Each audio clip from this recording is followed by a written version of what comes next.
నమస్తే, ఇది మీ వినివాణి news channel. ప్రజల మాటకు ప్రజల గొంతు, నిజమైన వార్తలు, నిష్పక్షపాత విశ్లేషణ, ప్రతి సమస్యకు సరైన దారి చూపే మా ప్రయాణం మొదలైంది. మీ సమస్యలే మా వార్తలు, మీ గొంతే మా శబ్దం. సామాన్య సమస్యల నుంచి ప్రపంచ పరిమాణాల వరకు ప్రతి వార్తను నిజాయితీగా మీ ముందుకు తీసుకొచ్చే ఛానలే మీ వినివాణి న్యూస్ ఛానల్.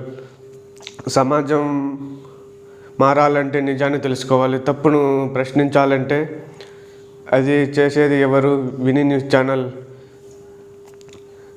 ప్రజా సమస్యలు, పరిష్కారాలు, రాజకీయాలు వెనుక నిజాలు, ట్రెండింగ్ విశ్లేషణలు, సంచలన స్టోరీలు. మీ నిజమైన వార్తా మిత్రుడు విని న్యూస్ ఛానల్. ఇప్పుడే సబ్స్క్రైబ్ చేయండి, నిజాన్ని తెలుసుకోండి. అలాగే సోషల్ మీడియాలో షేర్ చేయండి. ఇట్లా మీ అశోక్ కుమార్.